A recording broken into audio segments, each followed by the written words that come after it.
Okay, we will call this meeting of the Finance Committee to order. Welcome, everyone. Do not see any public comments, so we will move forward to our first item, which is an overview of our purchasing process and program. So welcome. This is part of the onboarding of our new board members and good reminders, probably some learnings too for those of us who have been serving for some time. And so today we're going to just get a high-level overview of how purchasing works in the district, as that's part of our core work here at the Finance Committee, is approving these purchasing items. So welcome. We'll get started. Hi, my name is Diane Liggins, and I'm the Director of Purchasing for Grand Rapids Public Schools. Are you related to Dr. Liggins? Who? Liggins? Not What's your- doctor. No. Okay. I'm INS, they are GGONS. Got it. But Thank I get you. it all the time. I was I know always your know, family. yeah. Sorry But I to do know interrupt. them, so That- we're that- good Wanted friends. to make that connection. Sorry. Yeah, that's okay. Doesn't hurt. So just to give you a brief overview of what our department or purchasing department strives to, we try to enhance the educational opportunities for students. We also perform our functions within the confines of local, state, and federal laws, as well as internal policies and procedures, which would be our board policies, as well as Michigan Code of Law from Michigan Department of Education. And then we want to maintain and practice the highest possible ethical standards in all vendor relations. Okay? Actually, do we want to go up and do slideshow? I'm sorry.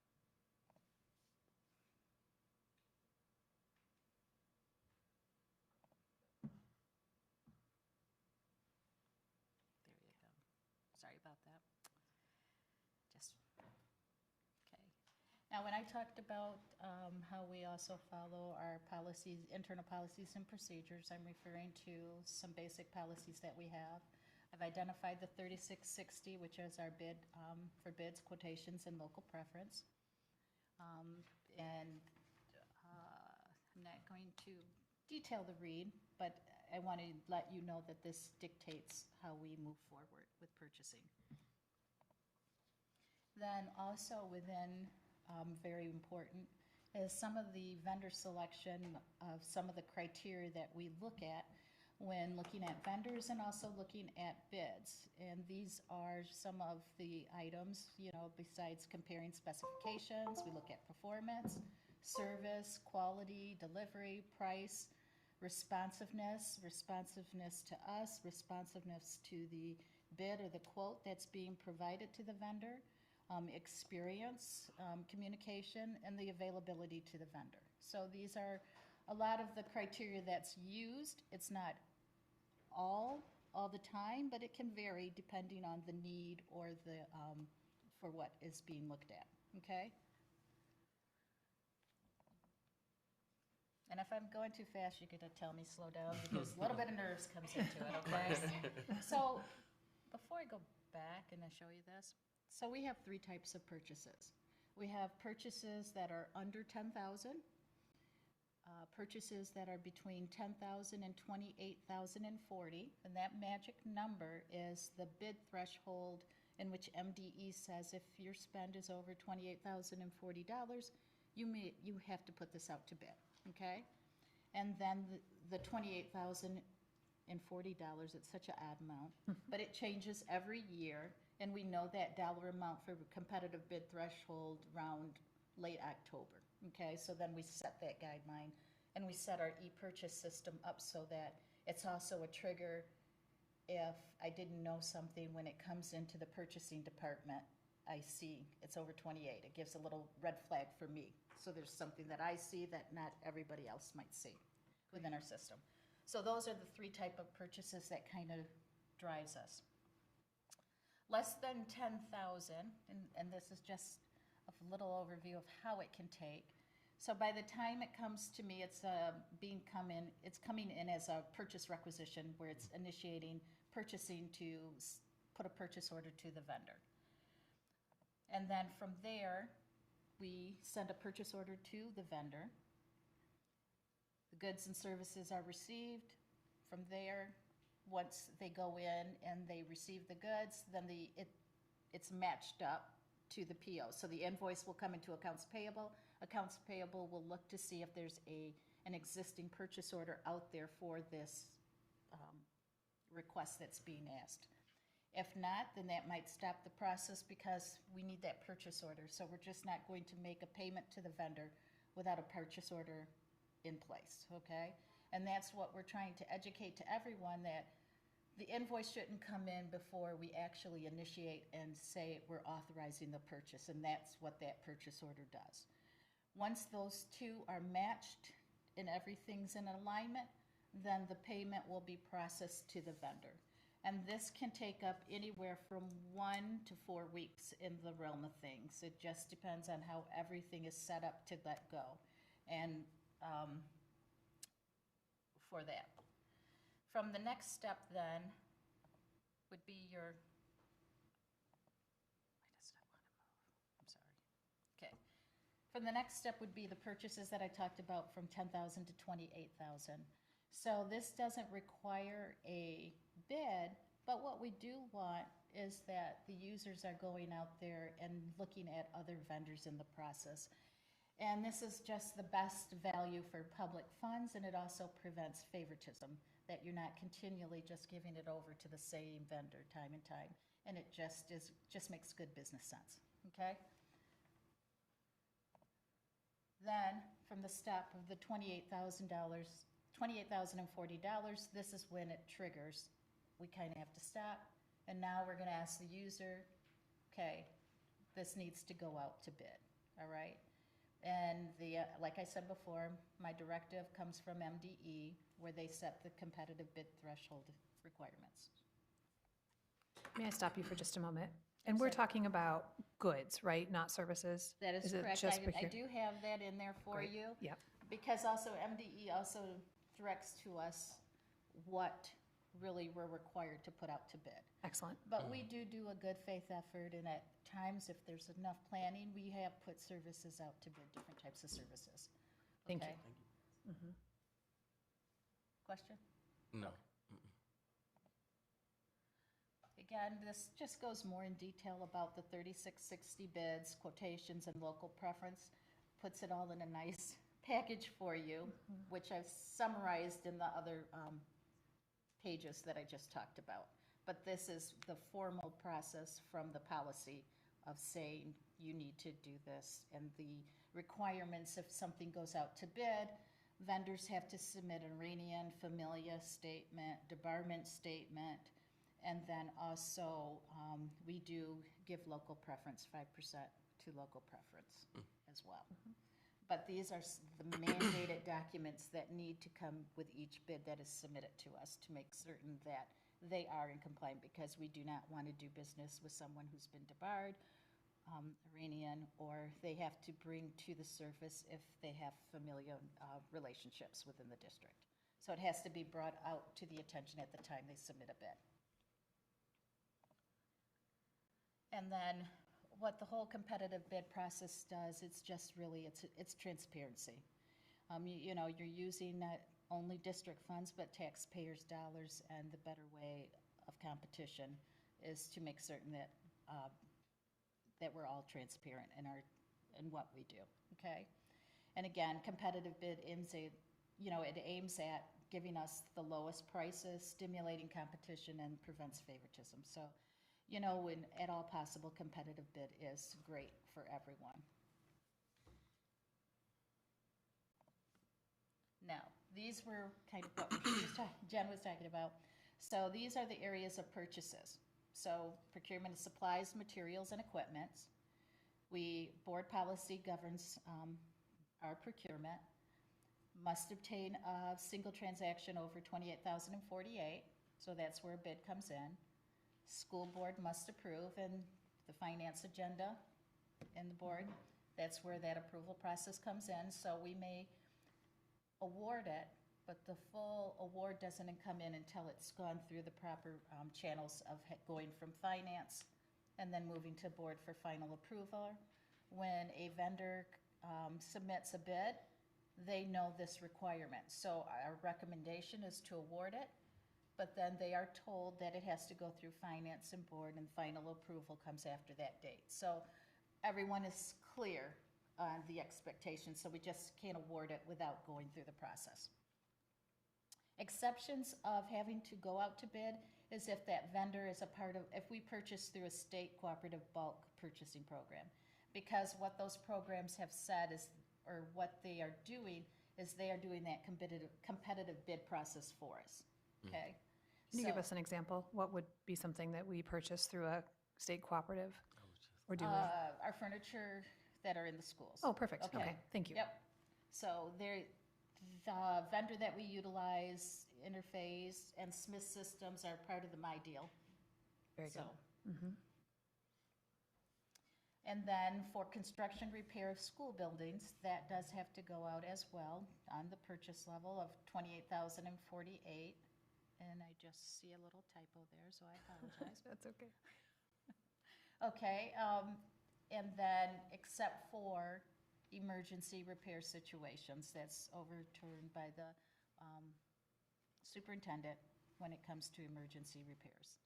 And Okay. then, Sorry, I have a question. And what does an emergency repair constitute? Like, who decides that this is an emergency repair versus, something that can be, postponed?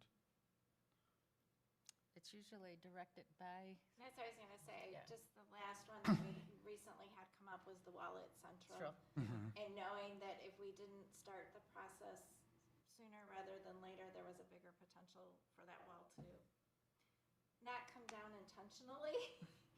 And we didn't want to delay the process of going out to getting bids and doing all of that process. It would have delayed it several weeks at least. Right. So that one we've called an emergency repair. They're extremely rare for what we would do, but it would be something like that where, like this one, we have a potential of a wall that was unstable. We wanted to get the process moving to get that stabilized as quick as we could. Okay. I guess you could say. So with the enhanced emergency improvement. repair, then you're able to, as you stated, start the process, even if that is financially bound to start that process, and then it comes to us like it did with the wall. That's what I was gonna say. We've been bringing you updates Yep. and letting you know where we are in the process, but we just started it. And Right. I think even as we were doing it, we were bringing it through finance to let them know, this is our plan, this is what's going on. And in all honesty, and this is the first one I ever remember bringing through as an emergency. So they're very rare. So, Yeah. Yeah, sure. Yeah, so. Right. Yeah, right. Have to take immediate action, yeah. Well, the question was about our pools and if that constitutes emergency, but because it sounds like we, as I know, we have a backup plan for the pools, right? We weren't able And to, that, yes. I mean, it's not, a boiler would be heat in the middle of winter. To keep the school open, you have to have heat. Oh, trust me, I know that a little too well right now. So that's where, in a wall. Yes, So absolutely, wall would understood. be- So like during the, as we get towards like the summer, months, would AC going out constitute an emergency? Or would it just be heat in the I would winter? say It would depend on what else was going on Yeah. and what other remediation factors we could have in there. But typically, since so many of our buildings didn't used to have air conditioning, we do have fans, we do have other potential solutions as well, but we would probably have to look at it case by case to see, Okay. what other Right. solutions there might be. Temperature of the school, safety of the scholars, all that Right. kind of stuff, yeah, absolutely. That makes sense.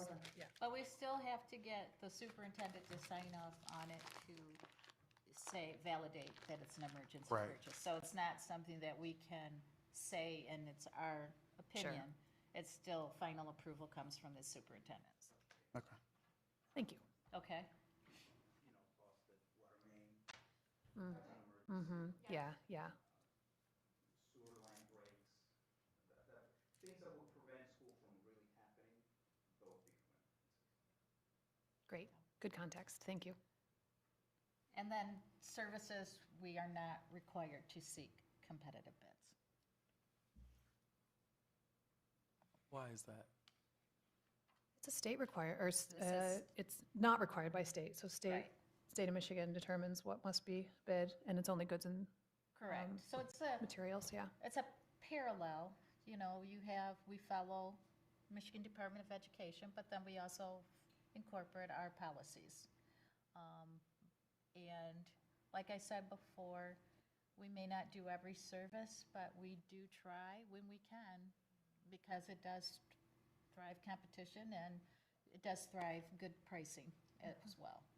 Now, I see we're going to the blanket orders, and so maybe I should ask this question before we get too far removed from purchase orders. But I wrote something down when it talked about the requirements. So does the district require, or does the policy require that there's 2 or 3 bids that have to be collected, and then you select the lowest bid? I saw where something Well, says you this don't always have- stimulating competitiveness. So lowest bid is not always the rule, because we don't want to sacrifice quality or service, okay? And it's always stated within bid requirements so that the vendor knows what they're being evaluated on, okay? And then usually at the end of each bid, there is a scoring matrix that can be provided as well to those that participated, so that they could see where they fell within the scoring matrix. But do we have a requirement of how many Number of bids bidders. I that will we not, have to? you have to have more than one bid. If Okay. there's only one bid, I will not open it. It has to go back out to bid.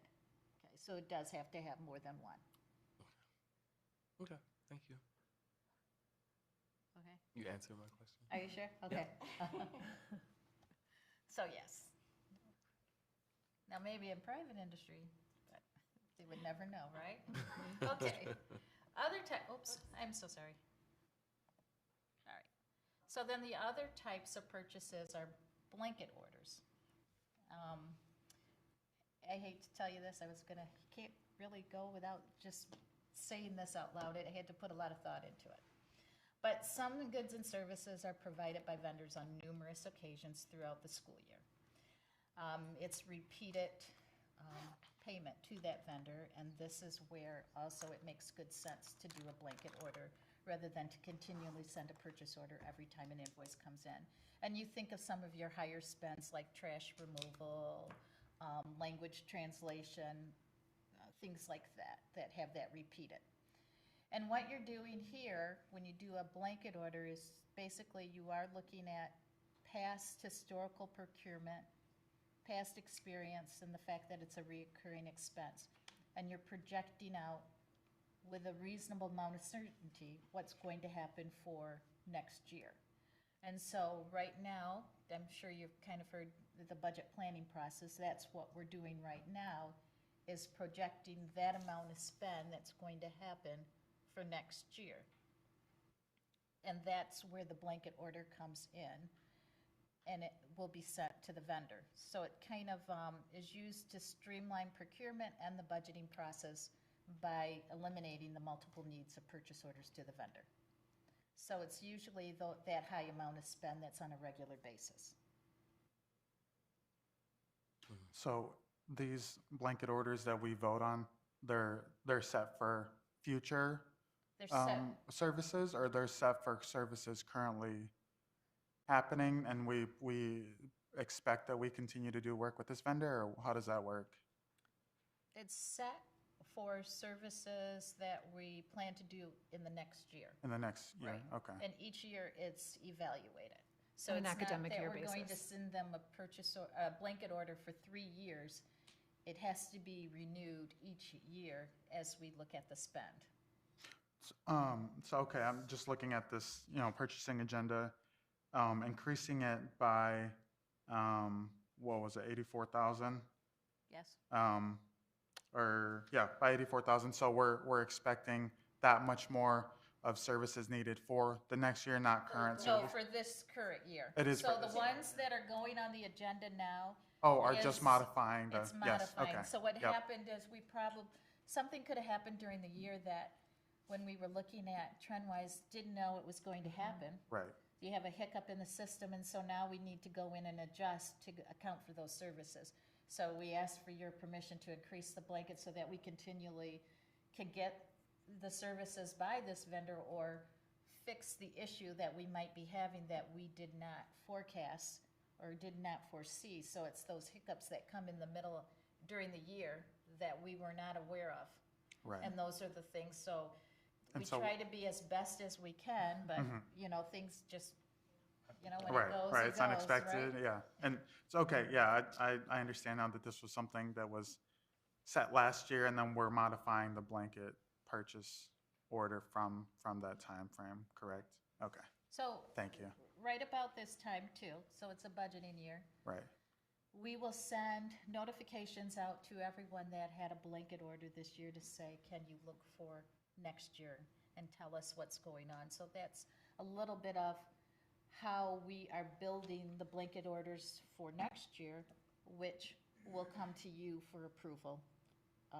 July? That's what I was gonna say, Yeah. depending, some years we bring it towards the end of June, and sometimes it's not until the July meeting, so. What I appreciate about your question and about this statement and your explanation is it's giving a full picture. So my question, the follow-up for this is, within the research that's done to project out in future forecasts, is there a percentage that's already built into that formula that kind of weighs in that 10 or 20% differential cost that potentially may arise? So like contingency. Correct. Mm. Like if I was doing a house project and I budget, you always have unforeseen things that occur, and so you almost have a contingency budget of an extra 10% on top of that. So I'm wondering, when you guys do this projection of blanket orders for current and for future years, is there already a built-in? It depends on the individual Individual. blanket, depending on what it is. I know on some of them that we do through the business offices, some of them are, we've, got a contract or we've got an agreement and it's gonna be XYZ. Those are pretty, unlikely we would have to adjust. But some of these other ones that are coming through, you wanna take your best estimate of what it's gonna be. And I usually say, okay, if you think it's gonna be 42,000, but we're not quite sure on it, let's just put in there 45,000. And to get a little bit of extra leeway in there, just because the other thing we don't want to do is to keep having to come back for additional increases. So as these increases are coming through now, what I'm asking is people project out through the end of the year, through June 30th. What do you think we're going to need to get through? Because I don't want to bring in another adjustment to a vendor next month, and then another one then of next month. And so it's like, knowing that life will still happen between now and June 30th, but let's project out the best that we can what we need to get through June 30th. Thank you. Does that help? Mm-hmm. Okay. So it goes back to each user group. So facilities, MIS, curriculum, so they all dive into their needs for next year. Okay. Thank you. Were you good with blankets? Good, thank you. And then this policy drives the local purchasing preference, so that on bids, for the local preference, and there is documentation, so it's just not by word. And it goes deeper if you drive into the policy, 5%, and what the requirements are that we ask for to state it. So it's not just to say, I'm in Grand Rapids, so we do make that, but that is on each bid too, to give a 5%. And then this is just some past bids that we've done. So copy paper, paper products, can liners, in some of these instances, right now I can tell you it's inventory item, so price is it. It's not about a real hard matrix here, it's more price, just because of the volume. Wellness providers, we've done translation services, book fair vendors, custodial services, snow removal services, trash removal. So we do our due diligence of making certain that we are providing the best services and products to the district and being competitive with it at the same time. And then overall, these are the memberships that we are in, so that we are understanding what's going on within Michigan school boards for everyone, National Institute of Government Purchasing, and then the West Michigan Public Purchasing Alliance. So we do reach out to others that are in the same field that we are to gain.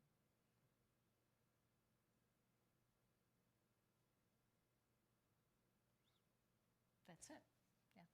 Oh, at the very tail end, I do have, where we do have our open solicitations. So if you go out to a GRPS site, we do have an open solicitation right now for custodial services. Then we also are, based on MDE, we have to post our bids publicly. So we're also on the Mitten group as well.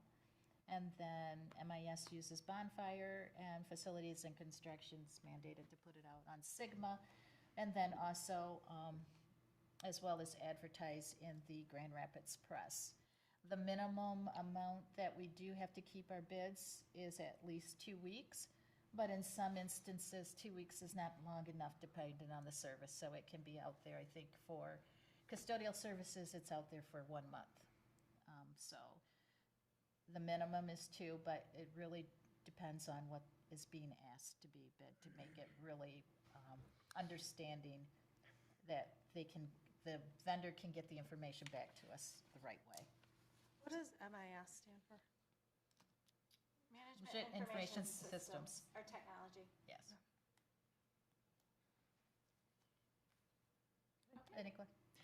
Any more questions for Ms. Liggins about purchasing? No? I think I got all my questions answered. I appreciate it. Okay, Thank you so much. you're welcome. Yeah, I really appreciate you putting the time into developing an overview for us and helping us onboard new board members and remind those of us that have been around for a while. Appreciate it very much, and teach us new things. I'm wondering if we can get that on board docs, just so the, there. oh, is it? Mhm. It will be. I must not have been logged in. It's on there. today. I was following. that, yeah. Because I think it'd be nice for the other board members to know that it's there if they have. That's great. I'll make sure to put that in my remarks during my chair update Okay. too. Okay. Yeah, good point. We will make sure it's out there. Great. Okay, thank you, Diane. Moving to the purchasing agenda, and you do have a slightly revised copy from what was on board docs. I'm just gonna go down through it, and I do have some of my colleagues here to go down through. The first one is one of the items that we just adjusted. We have a permission to modify the blanket order for the boiler and HVAC services for Miles City Mechanical to increase that by 60,000. That's one of the cases where we had a plan and now have needed additional services for both this one and the one below. And that a lot of our equipment is getting older and aging and needing repairs at a higher rate than we had expected or wanted. So to make sure we stay functioning, that's why we're asking for these 2 increases. The next item is again for the boiler repairs for the company of ESS. The next item down is for Basin Electric. When we did the original order, we had planned on hiring electricians. We are still without electricians, so we're continuing to use an outside vendor to help us maintain our electrical needs. Moving down to. I have a question for you Sure. before you continue. So particularly for 1B1, with the blanket order for HVAC, making sure that I'm understanding and we're all on the same page. So this is not for one particular location, but this is for maintenance and those who are servicing maintenance for these HVAC systems across our system, correct? Correct. Thank you. I'm double checking with my expert here, so yes. And that's the same to be said for the boiler? Mhm. Okay, thank you. Moving down to the instructional supplies, we've got ELA curriculum software for grade levels. Newsela is a curriculum that we started during COVID, I believe, and looking to renew that subscription. We are looking at buying some additional computing devices for instructional support staff through Insight, using our ESSER funding, renewal of our Zoom license as well. I have a question about that. Do we have any idea how often Zoom is being used still? Greg, do you have any idea? Because the license, you can utilize Zoom without without this, but there's limitations, Right, correct? so there's limitations on what's considered the free license tier, which Zoom backed down on about a year ago now, after the COVID emergency. So our utilization has dropped, as you can imagine, significantly since 2020. However, it is still in use, and not just by instructors, but by administrative staff. And so we've continued to maintain that licensing. And our intention was to continue to do so through the 2023-2024 school year, as a mechanism of having said, as we look at what our ESSER spend items are, this made sense and the utilization was still high enough. Now we are reviewing it every year so that we identify whether or not it makes sense to do so. This will be almost the last renewal. So there would be one more that we would do in this spend period, which will be next year. And so we'll evaluate it again before that request and determine whether or not it's feasible to move forward. Okay. There's also the option that we may, and we have actually done this since 2020, change the number of licenses that we hold district-wide, because we know in 2020 we had licenses for all kinds of staff who were having to do remote work at that time and instruction, and that's gone down as well. I want to expand upon her question because I had a question about that as well. And so, so you haven't done an evaluation on the reduction of licenses that's needed? We did this year, and because the utilization had not changed significantly from last year, we opted not to make an adjustment this year in the licensing. We'll look at that again in the coming year. Oh, did we change it? We The did year from prior? the 2020 to 2021. Okay, year. that makes sense. Okay. So it went down. Correct. The licensing went down. Interestingly enough, the cost did not significantly go down, only because Zoom was offering to all educational institutions pretty wide use during the 2020-2021 school year. Thank you. The next item down is, and this is more technology type items, student computing devices for pre-K first and the fine arts classrooms. I do have a question about it. Are you going to be back up? All right. Maybe stay up here. I don't know. So, okay, so I understand that, Burton is our Apple school, right? And this is, I'm assuming, for other school usage, this technology? It is actually it's across the board. So Apple products are used not just at Burton, although Right. Burton is our Apple connected school. Right. So we do utilize iPads specifically for pre-K through first graders throughout the district, as well as for fine arts programming. And so this supports not just Burton students, but for pre-K 1 and fine arts across the district. Okay.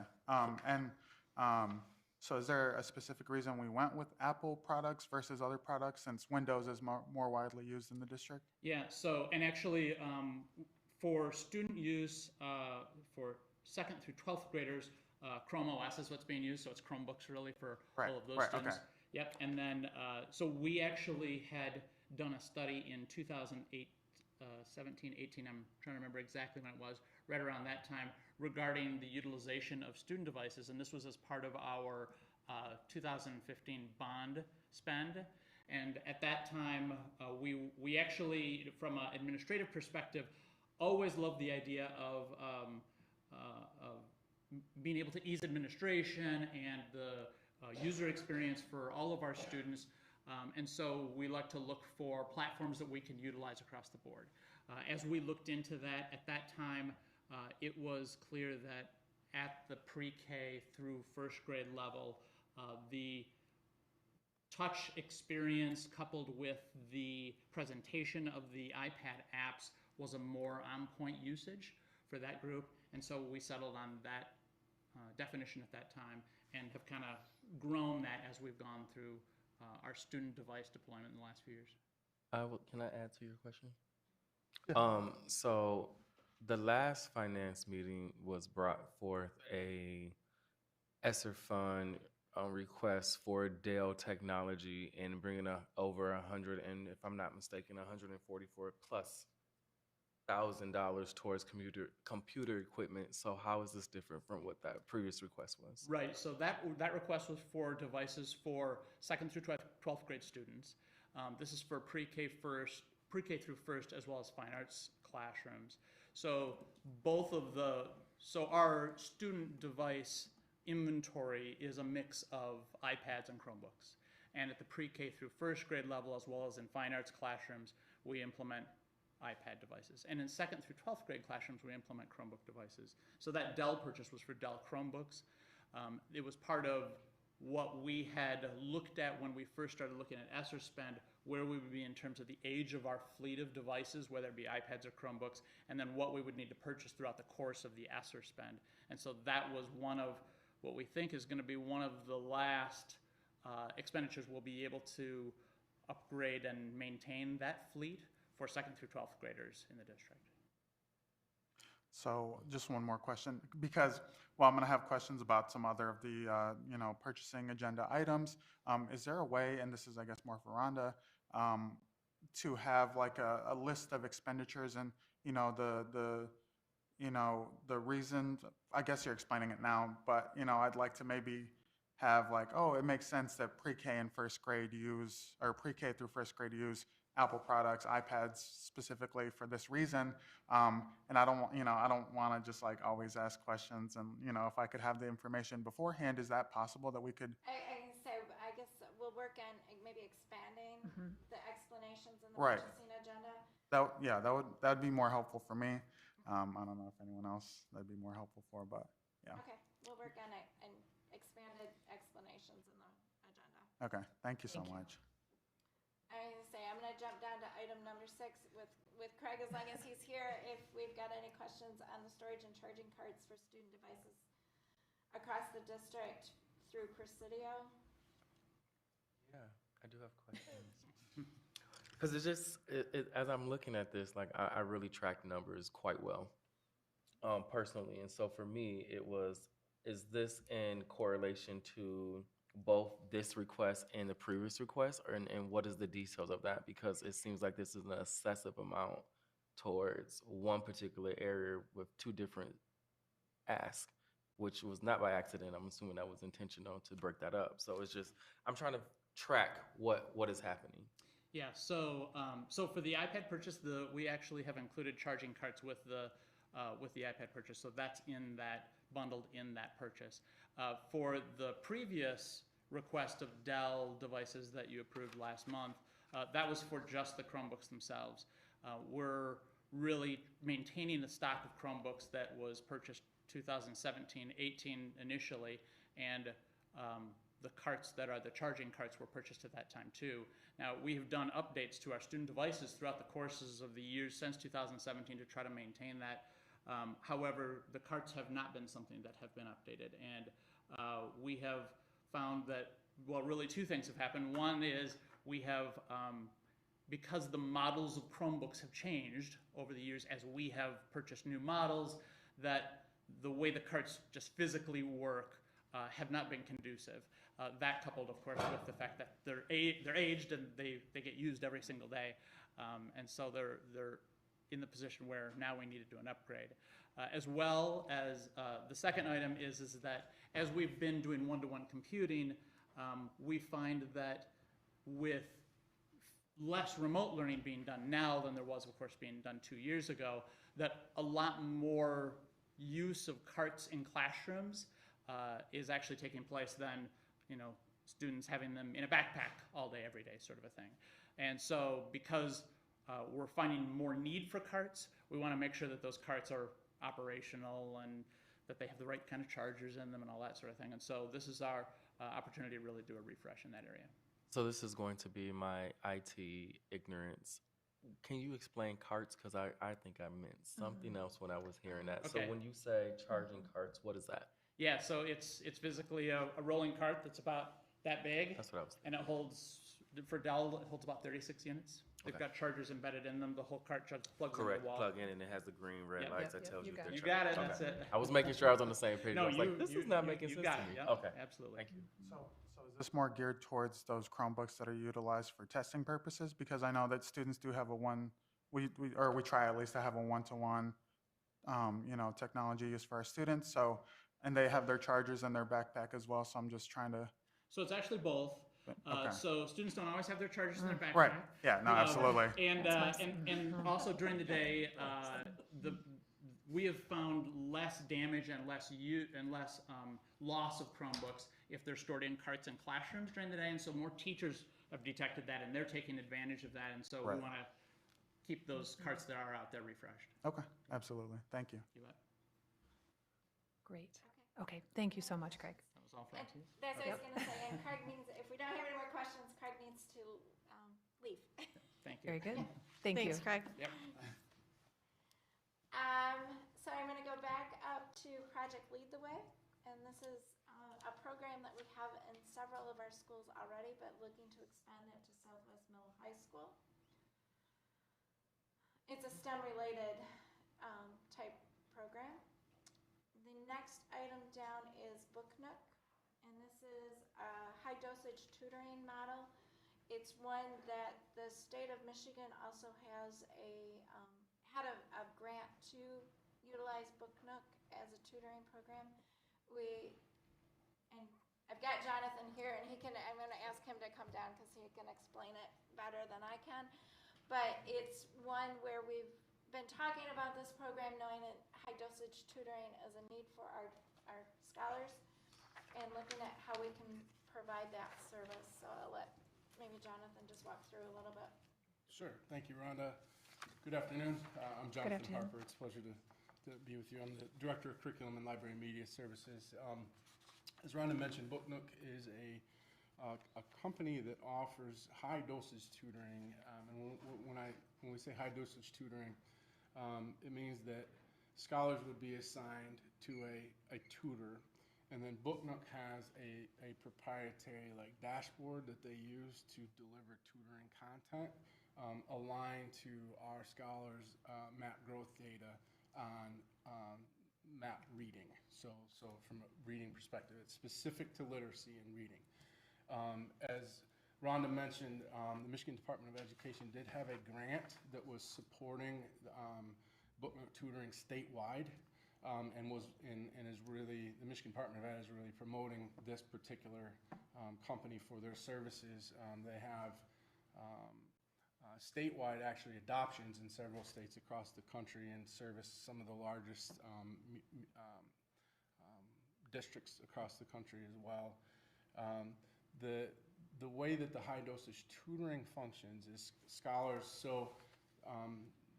this model would be a small group model, so scholars would be grouped in a 1-to-4 ratio with a live tutor assigned to them. And then when we say high dosage, the particular model that we're looking at is a dosage of up to 24 tutoring sessions based on the scholar's need and as they advance through the tutoring sessions based on their MAP growth data. Okay. The nice thing with this versus other digital tutoring models is that there is actually a staff member that is assigned to the group of 4 scholars specifically to meet their needs, and it is scheduled. So the tutoring functions as virtually, okay, but it is synchronous and it is live. And so even in a small group setting, the tutor can work individually with individual scholars or work with the whole group at a time as they advance through the tutoring sessions. Sessions run approximately 25 to 30 minutes, so it's not a tremendous ask on the scholar's part for any one given session. But the high dosage comes into being there would be 24 subsequent sessions that the scholars would engage in. The difference between what we are proposing with this purchase versus what the state grant would have offered us, the state grant was limited to one-on-one tutoring, and it was only in kindergarten through 5th grade. And when we looked at their effectiveness model, one-on-one tutoring and small group tutoring had very similar effects. And the largest effect they found was site-based tutoring, which is done at the school site, either during the academic day or before or after school. They do have an at-home model as well, where scholars can do it at home. So a couple. Sorry, Book Nook has a model, or you're saying Yeah, the one so- that the state was going to So, grant you? so the state model was one-on-one. There was no preference of whether it was at home or on site. Okay. Through Book Nook. Through Book Nook, yep, specifically to Book Nook. But what, in our conversations with Book Nook, throughout their work across other districts and other states, the site-based model tended to have a much higher effect and higher frequency of attendance by scholars because they're there, right? And they have the supports of their teachers and other support staff in the building. And so, for instance, if Rhonda was my coach, and maybe there was an adult on site, we could be working in a small group on devices, and whether we're in the same physical space or not, we would still be working virtually with that one tutor assigned. So there's a dedicated time and space for it. So it's not like a random time where they just jump on and do tutoring. It's a scheduled time that scholars would meet with their assigned tutor. Okay, so there's a Book Nook actually staffs based on the needs of what we would have as a district for their tutoring services, assigning the groups based on our student data. Oh, Yeah, please, go ahead. go ahead. Oh, I was just going to ask, so when you say site-based, you mean they're doing the virtual learning just in school, correct? Yeah, so, yep, and that's and the thing about having a space dedicated in schools, if the scholar's already there and attending school, Right. then we have set the time and space and allocation for them to participate. If it's done at home, then it is incumbent upon family support to provide that space for the scholar. And do you have a general idea of how many students would benefit from this program purchase? Yeah, so I believe you have this. This is what was No, they uploaded. I don't They have do it. not have They this? don't have that one. Okay, so- all right, so Where we'll what? get to having better explanation, or longer explanations. thank you. I Okay, yes, I do have Okay. that. So when we looked, and our goal for this is to pilot usage of Book Nook during Summer of Success. Now, that option, what we're looking at is 300 scholars during Summer of Success, K through 8, okay?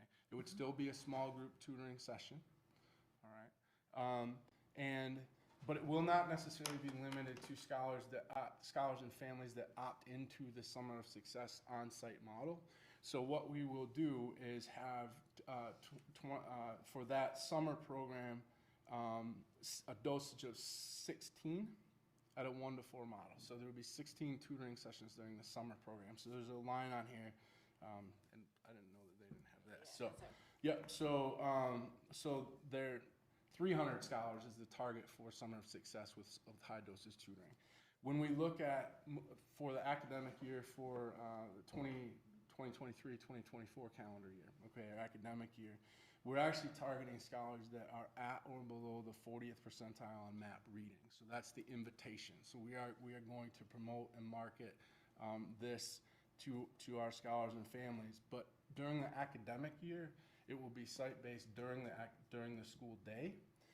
And so then we can actually target and ensure that scholars that are at or below the 40th percentile have the high dosage tutoring support during the academic day.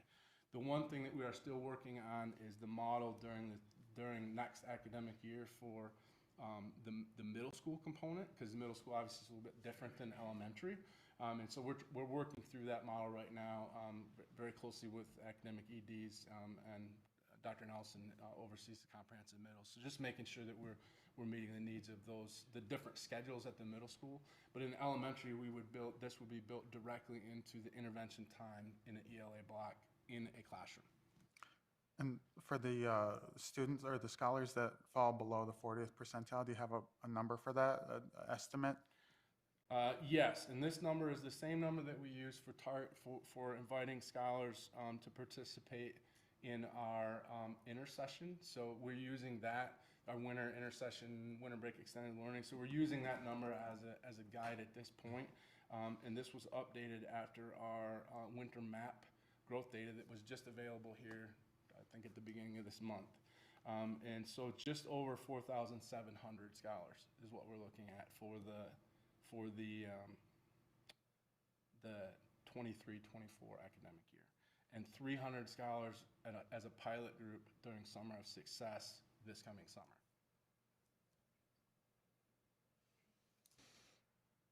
Do you have more, Mr. Harper? I don't want to stop you with more questions if we. I'm happy to answer any questions that Perfect. you I was gonna have. say, do we wanna go If through you have questions? any specific questions, yeah. Yeah, so I have a few. Sure. Okay, I'll just give you a heads up about that. So we currently are not utilizing the Book Nook at all. We are not. We are not.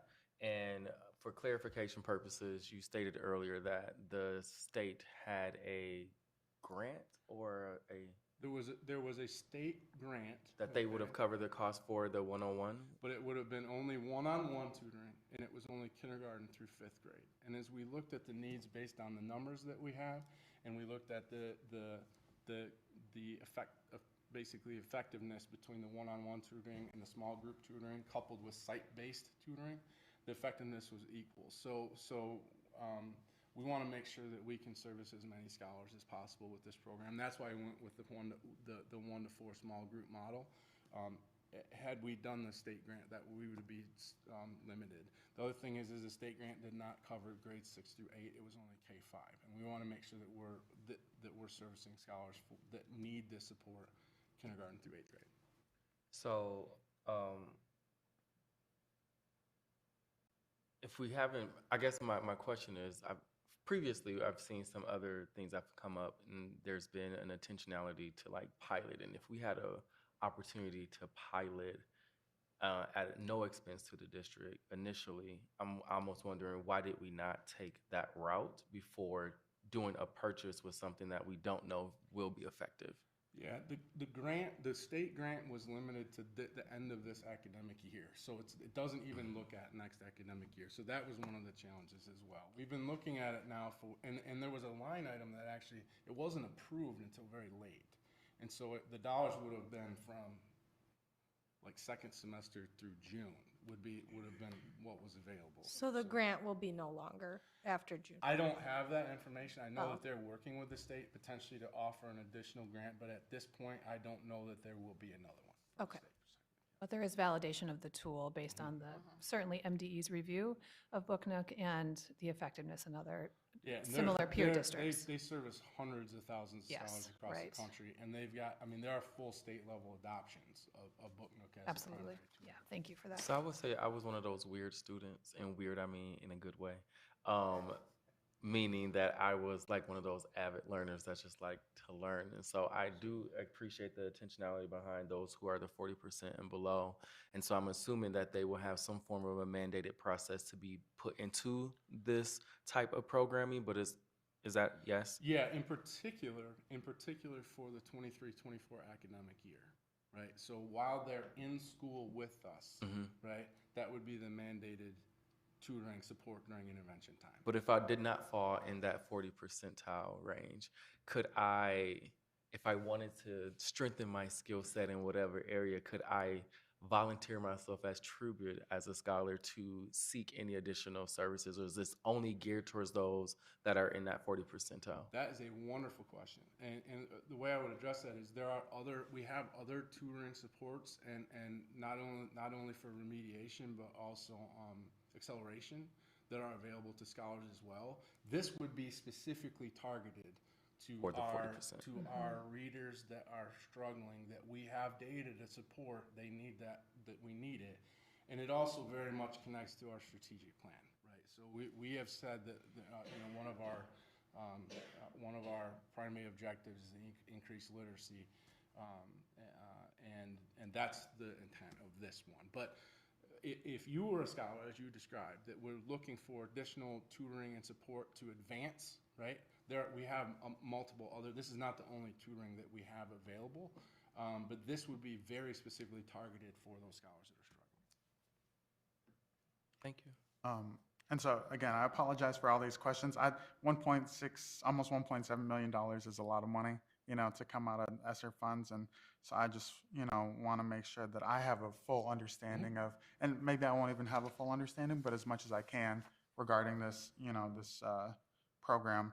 Have we looked at additional, tutoring services that are not, that might have our staff that are already in buildings, providing these services, not even teachers, but possibly, parapros or support staff?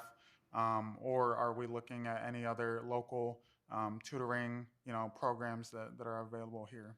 Oh, please. I was gonna say, for some of it, we do have in our SR3 application tutoring services. Okay. So any of our buildings that are using their existing staff to offer some type of tutoring before or after school, all they need to do is submit a plan and have it approved by their executive director, and we've been including that. One of the struggles that we have found this year is finding staff that are willing to do additional hours in tutoring. So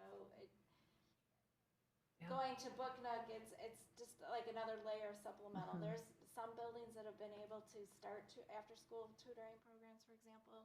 There are other buildings that are just struggling. Staff are tired at the end of the day, and to stay after even just another hour once or twice a week has been a struggle to find staff to do that. So that's where we're just trying to, like Jonathan mentioned, find different layers and ways to support. So Grand Rapids right now has a citywide reading level of sixth grade. That's like the threshold of language and how words should be presented or anything around sixth grade reading level. And so I ask that, or I make that statement in conjunction with this bill that is coming before, which is almost 1.7. Does this include also training for said staff? Is this encompassed with the training for said staff for this program, or is that an additional ask that might be coming our way? So the additional, there's another component, right, which training for staff. We've been engaged in what's called letters training, which is also through the state. In fact, the state superintendent just made a statement that they would like to see all teachers in the state take letters training. So presentations that we've done for academic achievement earlier this year and moving into next year, we actually have a cohort of our early literacy team that is comprised right now of approximately 100 educators and including principals that are engaging in that letters training. So that's the training that it changes and builds upon teacher pedagogy based on best practices around the science of reading. So that's where we're getting into like that core instructional component of how do I teach foundational skills of reading? How do I support reading across subject areas? We're even looking at the secondary level, looking at a cross-disciplinary literacy team, so not just specifically ELA teachers, but using it's called the GELN Literacy Essentials across subject areas. So that professional learning is not part of this. This ask is specifically for the Book Nook tutoring services.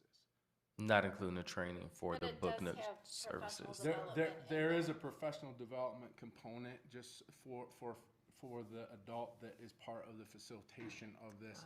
It's Just not utilizing the tool. It's not the same. Yeah. Yeah, it's for using the tool. It's not the same as a pedagogical professional learning. That's the letters training that I was. Okay. I just wanted to make you get what Yeah. I was coming at. Like, can we anticipate another ask coming in regards to this Book Nook, or does this already encompass the trainings that's going to be needed for the teachers to implement this program? So this ask is all encompassing for Book Nook through June of 2024. Very good. Thank you. Good. Well, I am very happy to see us committed to additional supports, wraparound supports for our scholars, and aligned with the strategic plan. So I feel like this is in good alignment with the work that we have said is important in GRPS. I'll move us forward if there's no other questions to the next agenda item. Welcome. Thank you. Thank you. You're not doing Project Leap Away, right? That's what I was confused. No, just Book Nook. Okay. Okay, and then, going down to the last couple items under buildings and site, these are related to our HVAC upgrades at Congress Elementary. One is to move items out of the building so we can actually do the construction. They will be stored on site but in containers, and then move things back in when construction is complete. And the last one is the asbestos material abatement for the project as well. I would like to go back to the 5 for the Project Lead Its Way. That's at And South. Jonathan just left. Oh, so- shoot. I'm sorry, that Oh, was, so he I was. misled Oh. you. I didn't know No, that he it's was the okay. staff person that would speak to that. Okay. That's my That's fault. why you grouped that together. So I was confused. Oh, I'm okay. sorry. Got it. It's okay. All right. Are you comfortable moving forward with a vote to move forward the purchasing agenda to the board? Or do you have questions we need to get answered about Project Lead the Way?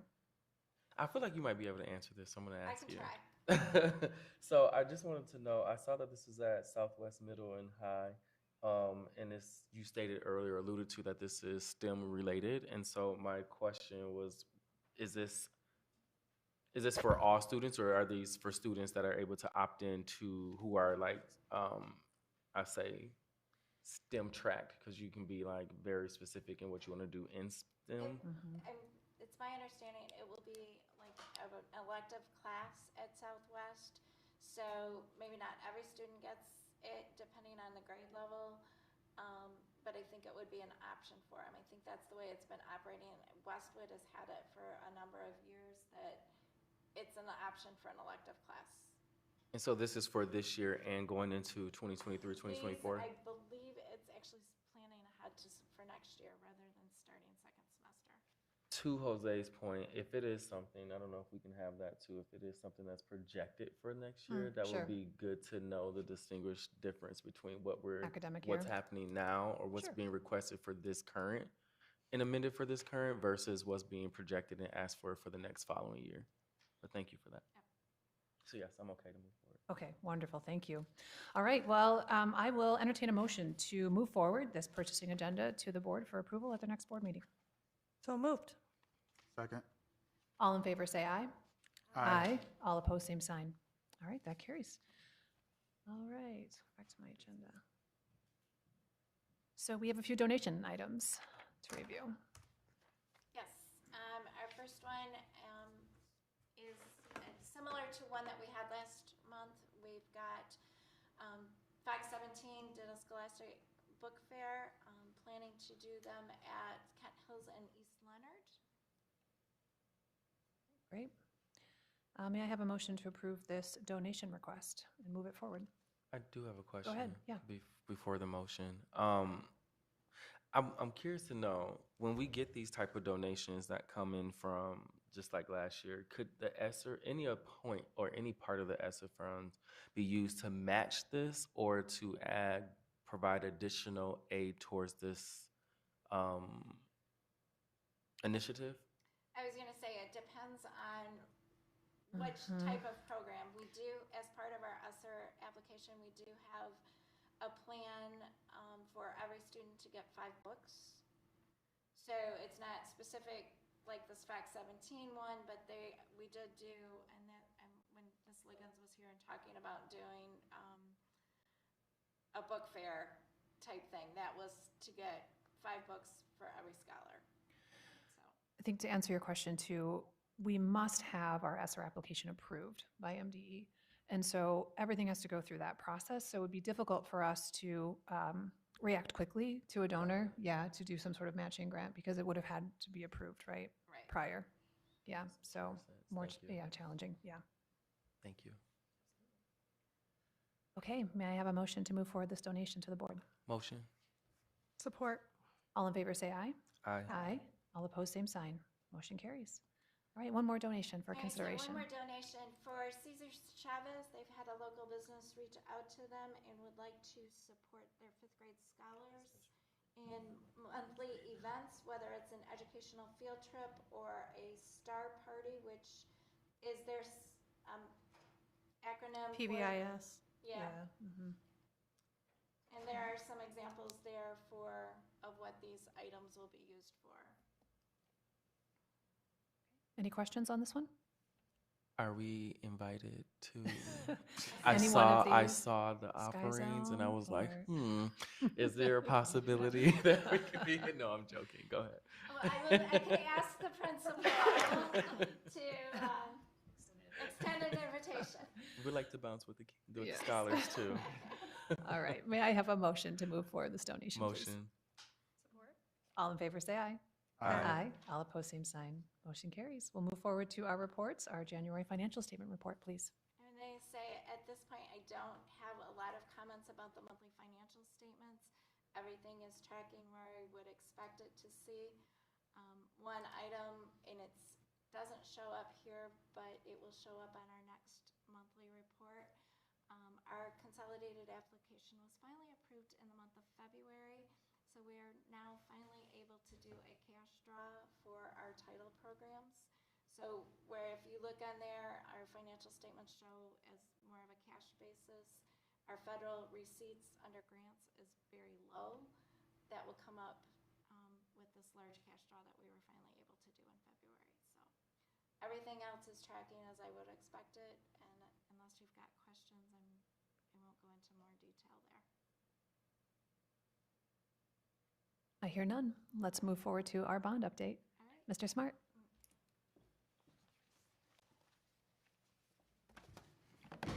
Good afternoon, everyone. Good afternoon. How are you? Good, Great, thank how are you. Survived the wet day? Yes, you too. More importantly, you too. It's like those, the raindrops were the size of a bird. They were huge. They were. It didn't melt enough snow though. Was that? It didn't did melt not. It enough did not snow. melt Yeah, enough snow. That's the only thing I it was did hoping not. for. It did not. So it was an interesting day for us I at bet. facilities with a lot of calls. So my update on the bond project, we have one left, Central High School. We're actually starting to gear towards the summer portion of the work. So we're doing a lot of coordination for moves. And it's going to be an interesting summer too for the moves, or I should say spring, because we're moving in Central, we're moving in the Fountain Building, and then we're also moving Congress.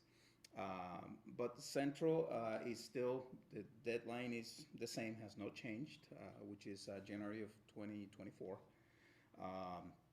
It's going to be a tight and challenging summer to be able to be ready for school in the fall.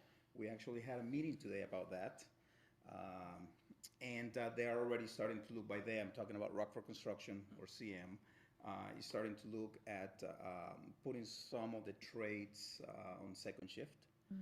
So that way we can try to make headway and not be so crunch at the end. The challenges that we always have on these projects is having enough time for us to clean the building after construction and to be able to move everything back in place, ready for the students to come back. But regards to the wall, I know that everyone is always interested in knowing what's going on with the wall.